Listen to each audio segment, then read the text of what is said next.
요한계시록은 대단히 어려운 책으로 보통 이해되고 있습니다. 과거의 신학자들도 요한계시록을 굉장히 부담스러워했고 칼빈 같은 경우도 성경 전체에 대한 주석을 달았지만 요한계시록에 가서는 3장까지 주석, 7교회에 관한 주석을 쓰다가 이제 그 이후에 나오는 여러 가지 환상과 계시의 말씀을 보고는 이건 도대체가 난해해서 어떻게 해석할 수가 없다 그래서 붓을 꺾어버렸다는 그런 이야기가 있습니다.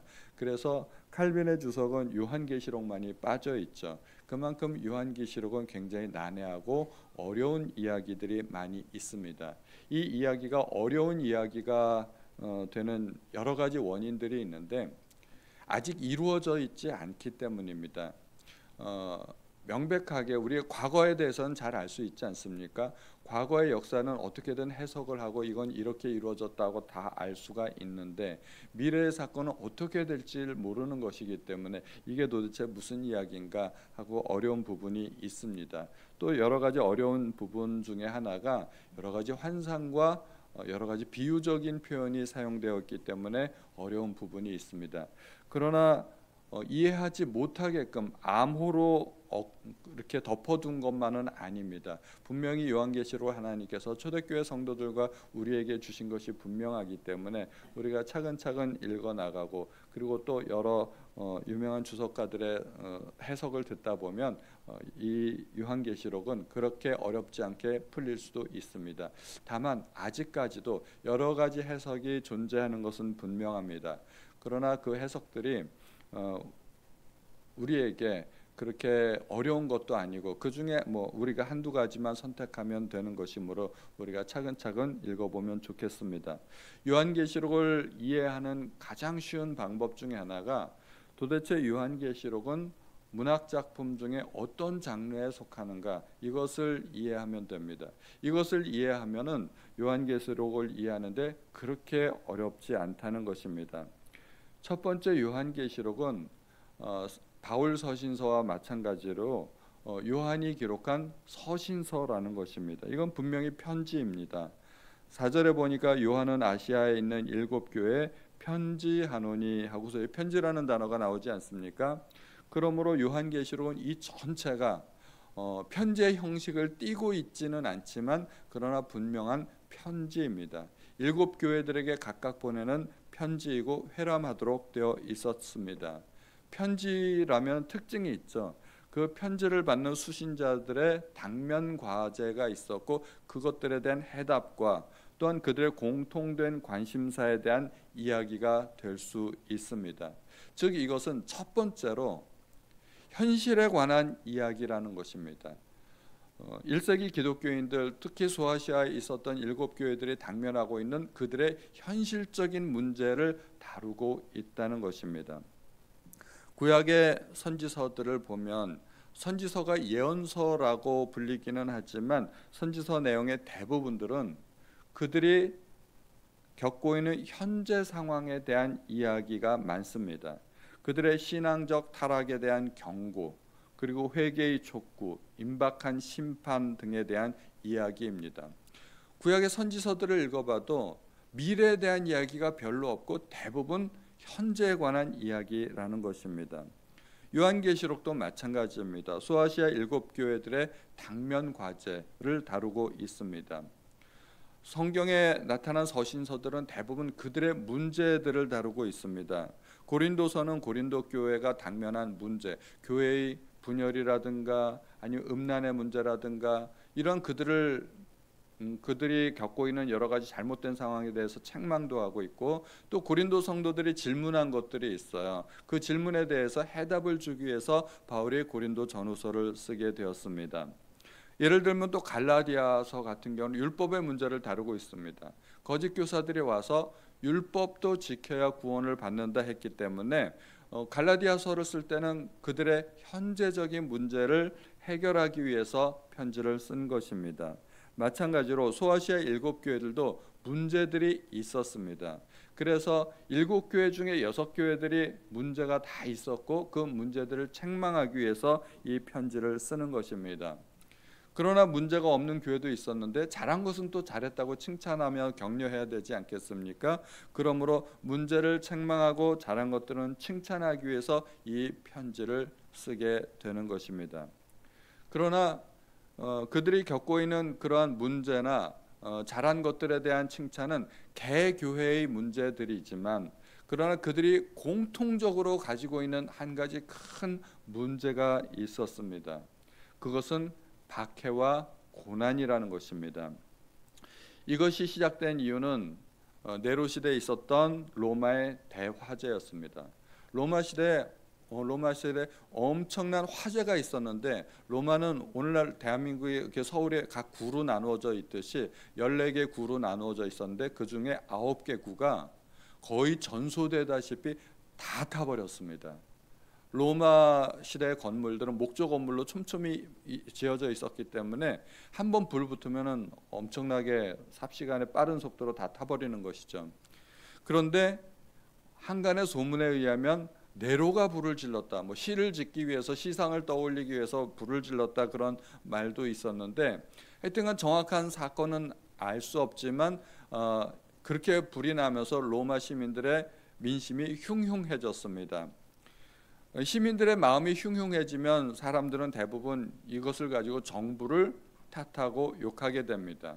그래서 로마 시민들이 대거 데모를 일으키고 네로에게 대해서 항거하기 위해서 그렇게 몰려들 때 네로는 어떻게든 살아남아야 했던 것이죠. 그래서 얼핏 생각한 것이 그리스도인들이었던 것입니다. 그리스도인들이, 예수 믿는 사람들이 이 화재를 저질렀다, 일으켰다라고 이야기를 했던 것입니다. 그리고 때마침 공교롭게 남아있던 로마 시내 몇 개 구역들 가운데 그들 중에 대부분이 그리스도인들이 거주하던 그리스도인들 구역이었던 것입니다. 그러니까 말이 되는 거죠. 그러니까 로마 시민들이 딱 들어보니까 말이 되는 것이고, 로마 시민들이 분노해서 그리스도인들을 이제 잡아다가 박해하기 시작합니다. 그래서 로마 박해가 시작이 되는데, 이 네로 때부터 시작된 박해가 그 네로 이후로도 계속 10명의 황제를 거치면서 계속해서 박해가 이어지는데, 그것을 그래서 로마의 10대 박해라고 보통 말을 하는 거죠. 그리스도인들이 그때 얼마나 심한 박해를 겪어야 했는가 하면, 직접적인 박해도 있었지만 로마 사회 내에서 정착할 수 없도록 아주 구조적으로, 제도적으로 그런 장치들을 만들었습니다. 로마 시내에서 장사를 할 수 없게 만들고, 물건을 살 수 없게, 매매할 수 없게 만들고, 또 그들에게 엄청난 세금을 매기고, 보통 장사하면 10%, 20% 세금을 매겼다면 그리스도인들에게는 50% 이상의 과다한 세금을 매기고, 그들의 자녀들은 학교에서 쫓아내고, 심지어 로마 지역에서 추방하기까지 했습니다. 당시에 로마 제국이 얼마나 거대한 제국이었는가 하면, 사람이 살 만한 모든 땅은 다 로마 제국이었습니다. 그러므로 로마 제국에서 추방당한다는 이야기는 사람이 살지 않는 사막으로 쫓겨나거나 아니면 외딴 섬으로, 무인도로 쫓겨난다는 그런 의미까지 있는 것입니다. 이런 엄청난 박해 속에서 그리스도인들이 살아야 했습니다. 또 히브리서 11장에 보면은 그 초대 그리스도인들이 겪어야 했던 엄청난 박해들이 다 열거되어 있지 않습니까? 그러므로 엄청난 박해 속에서 신앙을 견디어야만 했던 초대 그리스도인들에게 어떻게든 위로하고 격려해야만 했던 것입니다. 그래서 요한 사도는 5절에서 중간 부분에 은혜와 평강이 너희에게 있기를 원하노라 하고 이야기하고 있습니다. 그들에게 정말로 절실했던 것은 하나님의 은혜였고 평강이었습니다. 이것이 말뿐인 인사가 아니라 정말 그들에게는 위로와 격려가 필요했던 것입니다. 그런데 우리가 계시록을 읽다 보면은, 계시록을 읽고 난 이후에 느낌이 어떻습니까 하고 물어보면 대개 두려움, 공포, 이런 느낌을 받게 됩니다. 왜냐하면 세상이 멸망하는 이야기이니까. 하늘이 떠나가고, 하늘에서 별들이 쏟아지고, 지진이 일어나고, 엄청난 기근이 있고, 생물들이 다 죽고 바다의 고기가 죽고 이런 이야기를 듣다 보면은 우리에게 찾아오는 것은 공포라는 것입니다. 그러나 요한계시록은 공포의 책이 아닙니다. 거꾸로 위로와 격려, 소망의 메시지입니다.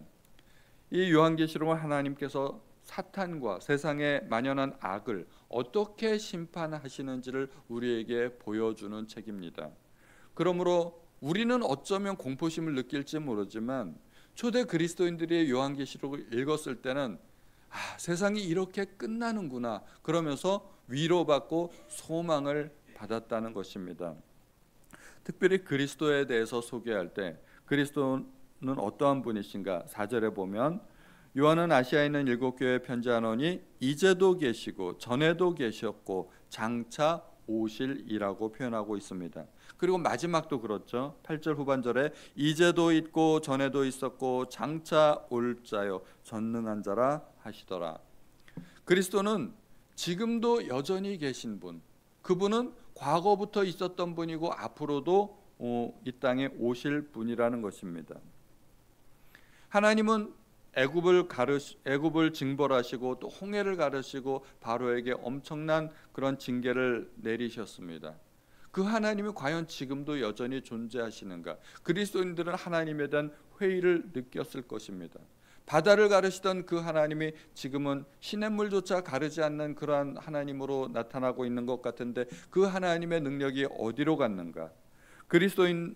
그리스도께서는 귀신들을 쫓아내시고 온갖 질병들을 고치시고 심지어 죽은 자를 살리시고 그리고 바람과 바다도 잔잔케 하셨는데 그 그리스도는 지금 어디 계시는가?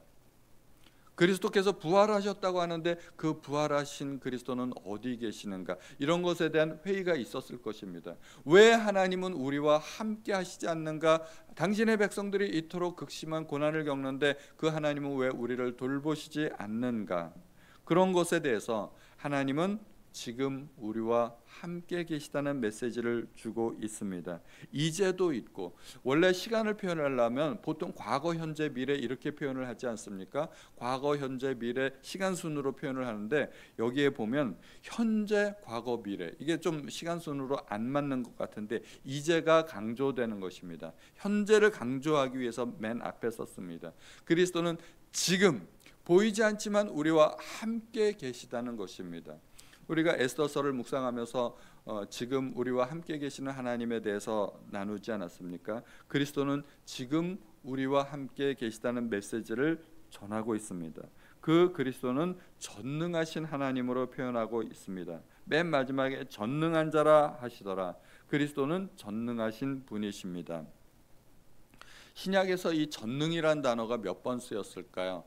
굉장히 많이 쓰였을 것 같지만 생각보다 많지 않습니다. 총 10번 사용되었는데 이 전능이란 단어가 10번 중에 9번이 요한계시록에서 나타납니다. 그리스도는 전능하신 분, 전능하신 분.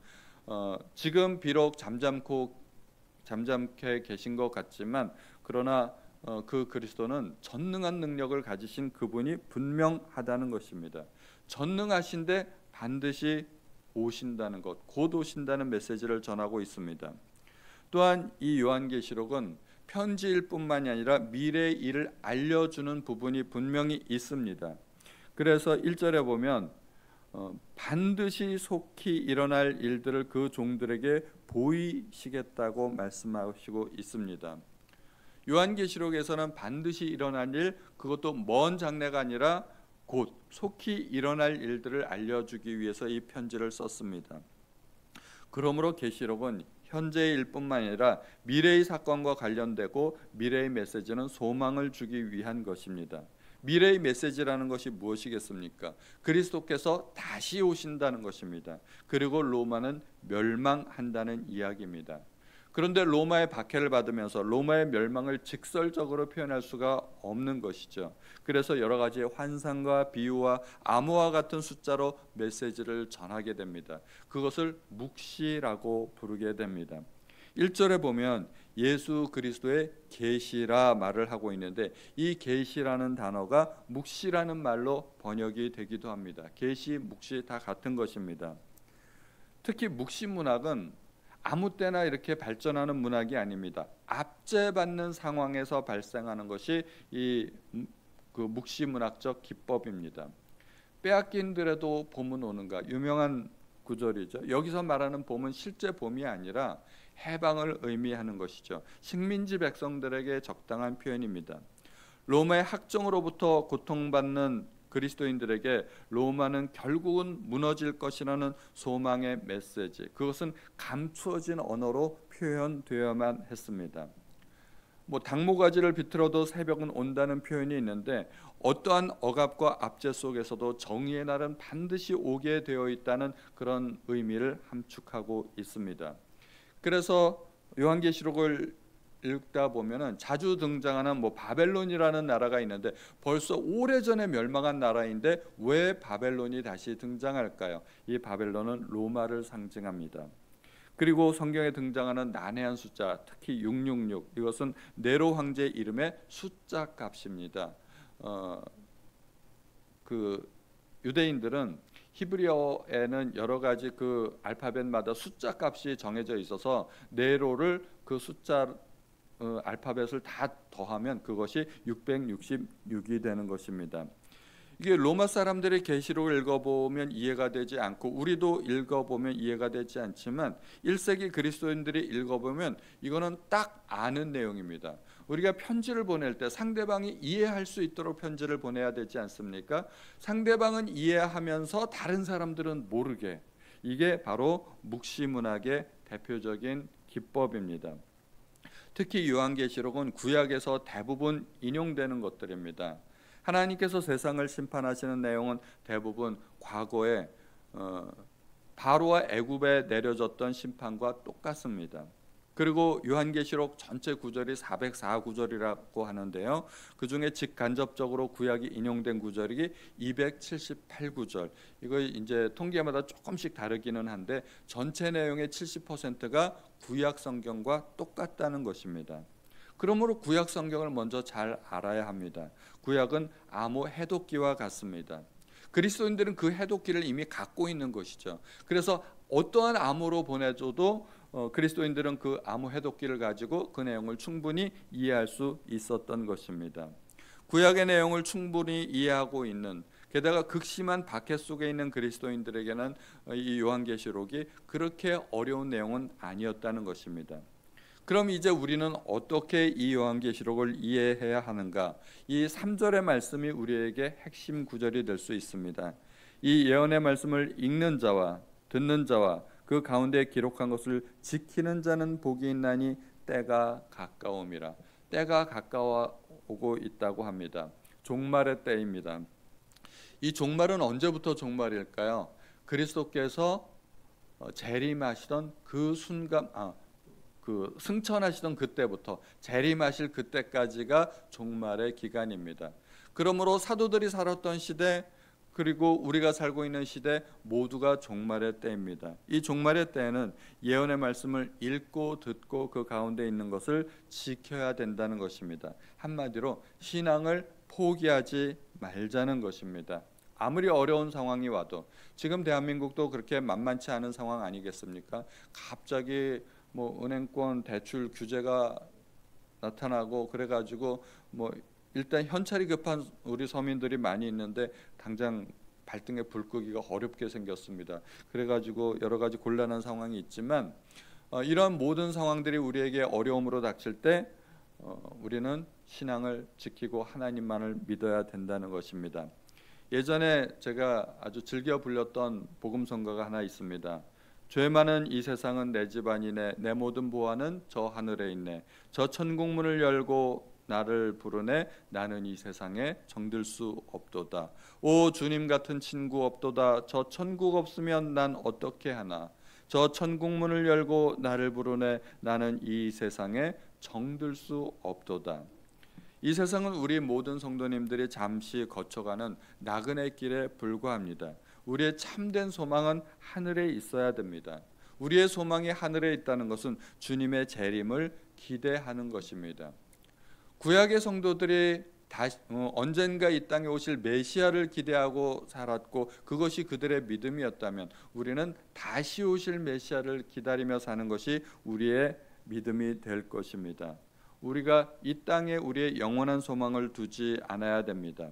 우리가 주님의 재림을 소망하지 않는다면 그것은 하나님의 나라가 얼마나 좋은 것인지 잘 모르기 때문입니다. 우리가 정말 하나님의 나라를 잘 알고 소망하게 된다면 더 이상 이 세상에 미련을 갖지 않아도 좋으리라 믿습니다.